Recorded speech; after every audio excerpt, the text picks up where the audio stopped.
Hey guys, welcome back to my channel. So today I am going to be sharing with you my ovulation symptoms day by day. So we are going to go through the first part of my cycle day by day, and I'll share with you my ovulation symptoms. If you're new to my channel, hi, I'm Erica. I am a stay-at-home mom to a 2-year-old little boy named Hugo. My husband Jeff and I are starting the TTC journey for baby number 2. So I would love if you subscribed and joined our little family. And if you enjoy this video or like my channel, it would mean so much to me if you would share it on Instagram or Facebook. Let's jump in to my ovulation symptoms. I will share with you what I experience day by day. Overview as we start. My cycles normally last anywhere from 24 to like 27 days. Every now and then, 24 is pretty short for me. So every now and again, I'll have a short cycle at 24 days. Every now and again, I'll have a longer cycle at like 28, 29 days, but it normally doesn't go any longer than that. My sweet spot, like the average for me, is 26 days. And I tend to, because my ovulation symptoms are so intense, and I've talked about this in other videos, I tend to know when I'm ovulating or when that period is. And I'll talk you through that as we go through these days. So cycle days 1 through 4, I had my period. And my period for the past, since I got it back, I think I got it back around postpartum month 8 or 9. It's always lasted for 4 days. So I know when it starts, it's going to be over cycle day 4, which is pretty short, right? I have a pretty short period. So cycle day 5, started to feel my libido kick in, which I think is really soon. That's the day after my period. I'm not saying that I ovulated on that day. Obviously I didn't, but that was when I slowly started to feel my libido kick in. And I think because we are in that TTC place and because we are ready for baby number 2, that libido and some of my symptoms have definitely been more intense. But that being said, since I had my son and since my period came back, oh my gosh, my ovulation symptoms have been through the roof. So cycle day 6 and cycle day 7, I actually didn't experience any ovulation symptoms, which I was sort of relieved about because my libido has been so overwhelming these past few months. It felt kind of nice to not be experiencing any PMS symptoms, any period symptoms, or any ovulation symptoms. Cycle day 7 at night, though, I did start to feel my libido slightly start to kick in, but it wasn't bad. Cycle day 8, I noticed that my cervical mucus, my CM, was very white and sticky, and rolled up in my fingers and did not pass the finger test. So if you've done any research on cervical mucus or know anything about fertile cervical mucus versus non-fertile, you'll know that very fertile cervical mucus is almost like has that egg white appearance and is also very sticky. So the cervical mucus finger test is if you put your cervical mucus between your fingers and then start to pull your fingers apart. If your CM is very fertile, it won't break apart. Like it almost like a web, it'll continue to stretch. But if it's not fertile, it'll either like crumble in your fingers like old glue, or it'll roll up in a ball, or maybe it'll start to stretch, but then it'll snap pretty easily. So I started to notice my CM was almost like that school glue stage of CM. So it was very white, sticky, but not stretchy. Cycle day 9, I started to notice fertile CM and no other symptoms in the morning is what I wrote down. So I started to notice clearer, more egg white CM. And then I wrote down 2:30 p.m., started feeling a slight twinge on the right side of my body, still feeling fertile cervical mucus, broody, nighttime super high libido, and very crampy.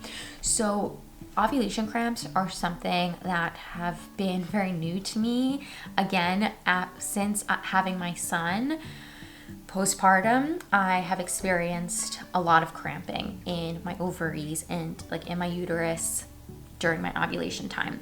So I don't know if that was like the right side gearing up for releasing an egg. I don't know. All I know is that I started to feel a slight twinge on the right side. I did this past cycle feel pretty broody and emotional and very high libido. Cycle day 10, very fertile CM and very crampy. So this is where we start gearing up for I believe my LH surge. So this is when I start getting very fertile CM, and also feeling those cramps. They're definitely more intense. And then cycle day 11, moderate libido, but very crampy. It almost felt like period cramps. And at night, very bad cramps at around 5:30 p.m. and slight nausea. Feeling those really, really bad cramps, I believe that I had my LH surge, and I did, if you didn't check it out, I made an ovulation line progressions video this past month. So all the symptoms that I'm talking about coincide with that line progressions video. I believe that I experienced my LH surge on cycle day 12. I didn't take an electronic test to confirm that, and it is really tricky to like pinpoint exactly when that's happening, but I do believe that like my LH surge happened around cycle day 11, cycle day 12. Because cycle day 12, I wrote angry uterus, bloated, so crampy, high libido. And when angry uterus, it just means that it gets really crampy. My libido skyrockets. It just feels like my uterus is like, why is there not a fertilized egg in me? We need to have a baby right now. That's what I experienced. So honestly, on those days, the days that I feel like I'm experiencing high to peak fertility, my body is like not my own. It's so overwhelming. All I can think about is sex. All I want to do is be intimate with my partner. I have cramps. Like, it's almost like a period, but on the opposite side of the spectrum. It's not like cramps and feeling really low and down. It's like cramps and feeling really super elated and wanting to be intimate all the time. So that's what I was experiencing cycle day 12 for sure. At 2 p.m. on cycle day 12, I took my ovulation test and it was positive, and I had cramps all day. So there's that. Cycle day 13. Now for me, what I experience after I have my LH surge, I feel like I don't know if it's a hormonal, I mean, obviously it's a hormonal thing, but to me, I liken it, and I've said this before, to a roller coaster. So my hormones hit their peak, and then after that, it's just like totally downhill. And what it feels like, it doesn't feel very emotional. It just feels like stable. It feels as if I were really emotional and in this place where like my body is controlling everything, my every thought, my every movement. And then when I drop off, it's like, oh, I can think clearly. Like, I can be a functioning human again. So that's how I felt cycle day 13. I really felt like I had no cramps. I had some libido, but I could tell that it was just like leftover libido, if that makes sense. And I wrote definitely feel calmer. So for me, that's how I can sort of pinpoint to that I had my peak ovulation, like cycle day 11, cycle day 12, was because on cycle day 13, I just felt it in my body, like almost like coming down from that high, like coming down from it all, feeling really calm, feeling like really just in my body, like normal, like how I normally feel. And that's how I then felt cycle day 14 and cycle day 15. And then I stopped writing down my ovulation symptoms because I just knew that, like, okay, my egg was released, and the rest is like out of my control, out of my hands.